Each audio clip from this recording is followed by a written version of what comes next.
আমার ভাইয়ের, আমার বন্ধুরা, আপনি খাঁটি ইমানদার কিনা এটা পরীক্ষা করার 4 নম্বর আমল কি, 4 নম্বর বৈশিষ্ট্য কি?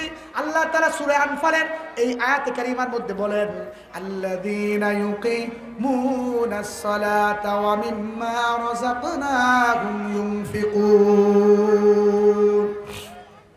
4 নম্বর বৈশিষ্ট্য হচ্ছে নামাজ কায়েম করবে। কথা বলেন, কি করবে? নামাজ কায়েম করবে।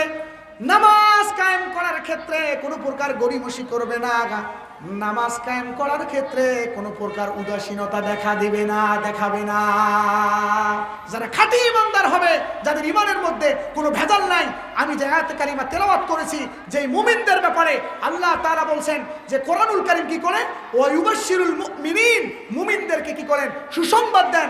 কোন সমস্ত মুমিন? খাঁটি ইমানদার যারা হবে, এই বৈশিষ্ট্যমণ্ডিত যে হবে, এই গুণান্বিত যে মুমিন হবে, তাদেরকেই আল্লাহ তাআলার পক্ষ থেকে কোরআন তাদেরকে সুসংবাদ দিচ্ছে। এই সুসংবাদ পাইতে হলে আমাদেরকে এই গুণগুলো অর্জন করতে হবে। 4 নম্বর গুণ কি? 4 নম্বর গুণ সম্পর্কে আল্লাহ তাআলা বলেন, আল্লাযীনা ইউকিমুনাস সালাতা ওয়া মিম্মা রাযাকনাহুম ইউনফিকুন। নামাজ কায়েম করবে। কথা বলেন, কি করবে? নামাজ কায়েম করে। এখানে অনেক মহিলা মা বোন আসছেন, আপনাদেরকে অনুরোধ করব, আজকে আপনারা ভালোভাবে ইরাদা করে নেন, ভালোভাবে আল্লাহ তাআলার কাছে ওয়াদাবদ্ধ হন।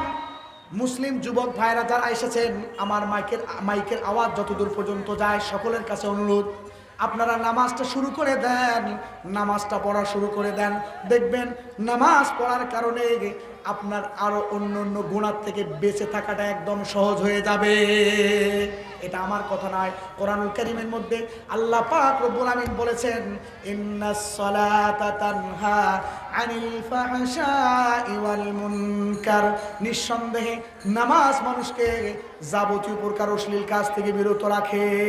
কিন্তু এখন দেখা যায় অনেক মানুষ আছে নামাজও পড়ে, শুধু খায়। আছে না নাই? আরো জোরে বলেন, আছে না নাই? নামাজও পড়ে, ঘুষও খায়, নামাজও পড়ে, অশ্লীল সিনেমাও দেখে, নামাজও পড়ে, মোবাইলের ভিতর অশ্লীল নারীর ছায়া ছবিও মোবাইলের ভিতর থাকে। এটার কারণ কি? আল্লাহ তাআলা তো বলছেন নামাজ পড়লে ওই নামাজিকে যাবতীয় প্রকার অশ্লীল কাজ থেকে বিরত রাখবে, কিন্তু যাবতীয় প্রকার অশ্লীল কাজ থেকে বিরত রাখতে পারতেছে না। এটার কারণ হচ্ছে যেইভাবে আল্লাহ তাআলা নামাজ ফরজ করেছেন, যেইভাবে রাসূল আকরাম সাল্লাল্লাহু আলাইহি সাল্লাম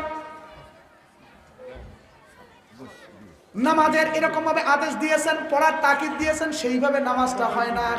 যার কারণে ওই নামাজিকে তার নামাজ যাবতীয় প্রকার অশ্লীল কাজ থেকে বিরত রাখতে পারে না। কথা বলেন, ঠিক না বেঠিক? আরো জোরে বলেন, ঠিক না বেঠিক?